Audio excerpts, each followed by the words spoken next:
नमस्कार, मैं नियाज खान और आप देख रहे हैं न्यूज एक्सप्रेस। पाकिस्तान, तुर्की और सऊदी अरब के बीच मक्का समझौता हुआ है। यह ऐसा समझौता है कि अगर कोई देश इनमें से किसी एक देश पर भी हमला करता है तो ये तीनों देश पर हमला माना जाएगा और फिर उसके खिलाफ वो कार्रवाई करेंगे। अब ऐसे में सवाल ये है कि अगर भारत पाकिस्तान के ऊपर ऑपरेशन सिंदूर जैसा कोई कार्रवाई करता है, पाकिस्तान के ऊपर आतंकवाद के खिलाफ कोई ऑपरेशन चलाता है, तो क्या तुर्की और सऊदी अरब पाकिस्तान के साथ आएंगे? ये सबसे बड़ा सवाल इस वक्त बना हुआ है और इसी पर हम बातचीत करेंगे। हमारे साथ बातचीत करने के लिए हमारे वरिष्ठ पत्रकार सहयोगी अमीन जी हमारे साथ मौजूद हैं।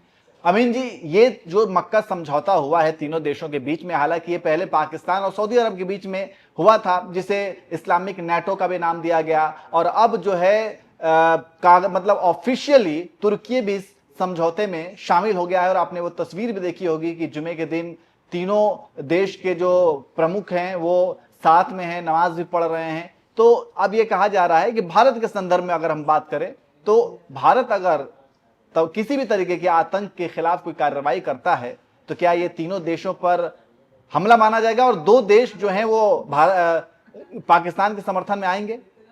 बिल्कुल। इसको इसको एक दूसरे नजरिए से देखिए कि कोई भी समझौता या कोई भी संस्था तभी महान बनती है जब उसको चलाने वाले लोग उतने ही स्ट्रांग हो। जैसे अगर मैं भारत का उदाहरण दूं को जो है भारत में सुप्रीम कोर्ट में पीएन भगवती जैसे दिग्गज जो है वो सुप्रीम कोर्ट के चीफ जस्टिस हुए, जो इस संस्था को बनाए।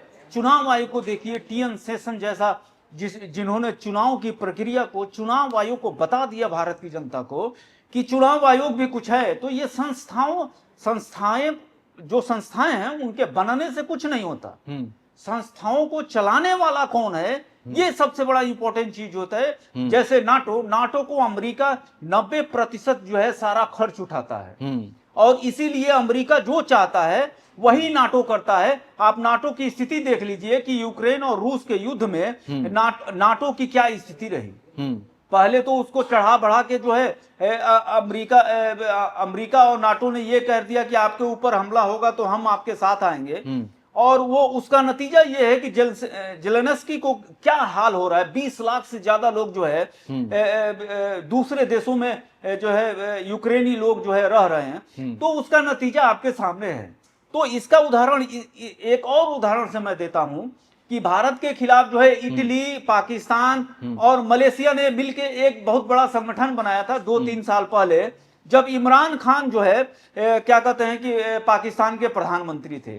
तो उस वक्त भी एक मुस्लिम कंट्री मिल के बनाने की बात थी। भारत ने सऊदी अरब के प्रिंस सलमान को फोन किया और इमरान खान जो है उस मीटिंग में नहीं गए, महातिर मोहम्मद और क्या कहते हैं कि उसके बीच में। तो आप इससे अंदाजा लगा सकते हैं कि पाकिस्तान की हैसियत क्या है और इस जो मक्का समझौता जो हुआ है उसका रिजल्ट क्या होगा। बिल्कुल। इसको एक और चीज है अमीन जी कि मैं यहाँ पे एक think tank the books institution के एक सीनियर फेलो हैं जिनका नाम तन्वी मदान है, और ये बीबीसी में जो है उन्होंने एक अपना वक्तव्य लिखा हुआ है कि जैसे कि पाकिस्तान के अगर संदर्भ में बात की जाए तो पाकिस्तान शीत युद्ध के दौरान बने सैन्य गठजोड़, सेंट्रल ट्रीटी ऑर्गेनाइजेशन और साउथ एशिया ट्रीटी ऑर्गेनाइजेशन में शामिल होने के 7 दशक के बाद एक नए सैन्य गठजोड़ में शामिल हो रहा है। इसके अलावा उन्होंने आगे वो लिखती हैं कि SEATO के अनुच्छेद 4 में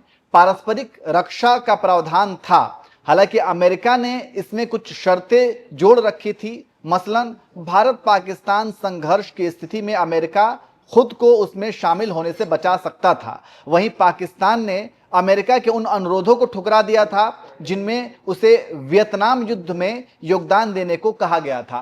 तो ये मतलब एक अलग से कुछ शर्तें अमेरिका ने रखी, पाकिस्तान ने रखी कि भाई अगर भारत के खिलाफ ऐसा कुछ होगा तो क्या इसी तरीके से ये जो मक्का समझौता हुआ है तो क्या इस समझौते में भी क्या ये दोनों देश तुर्की और सऊदी अरब क्या ये अलग से कोई शर्त रख सकते हैं कि अगर भारत के साथ आपका कुछ इस तरीके का हमला या फिर कोई कार्रवाई होती है तो हम उससे अलग रहेंगे, दूर रहेंगे? क्योंकि देखिए तुर्की की तो ठीक है, तुर्की ने किस तरीके से ऑपरेशन सिंदूर में पाकिस्तान का साथ दिया और सैन्य सहायता पहुंचाई, लेकिन सऊदी अरब का तो रिश्ता पाकिस्तान माफ कीजिएगा भारत से बहुत अच्छा है, व्यापारिक संबंध बहुत अच्छे हैं। सऊदी अरब ने मतलब उसके डॉलरों जो हैं वो भारत में इन्वेस्ट हैं, तो सऊदी अरब तो मुझे नहीं लगता कि भारत के खिलाफ जो है पाकिस्तान को कभी समर्थन देगा या खड़ा होगा।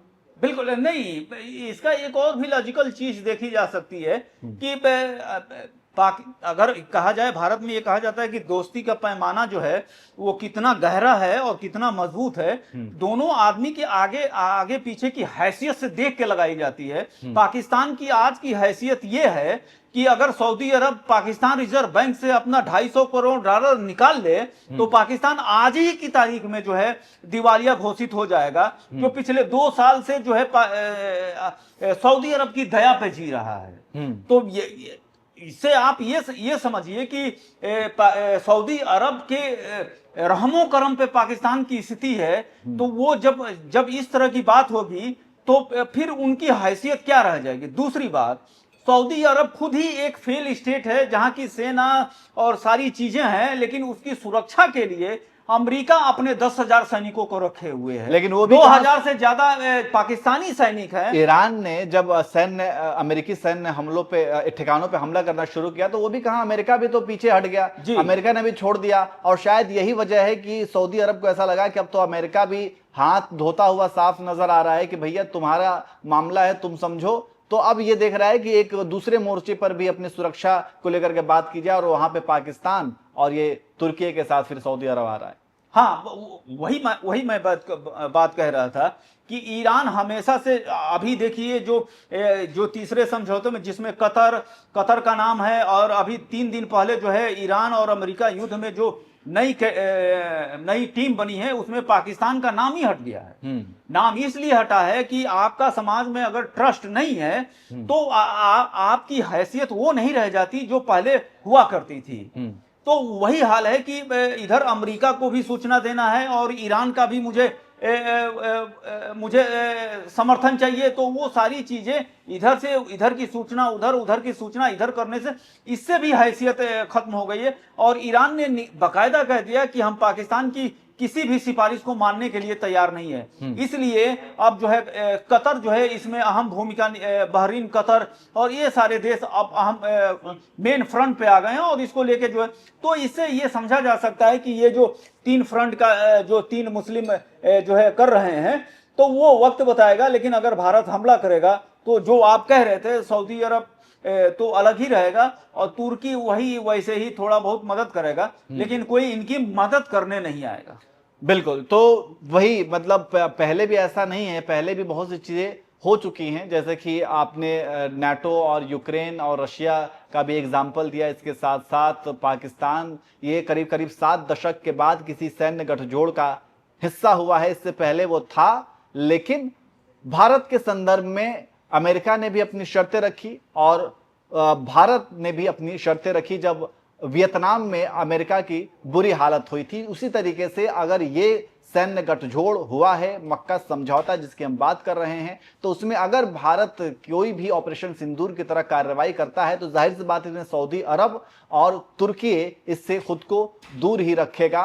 और वैसे आपको क्या लगता है, आप भी कमेंट करके जरूर बताइए।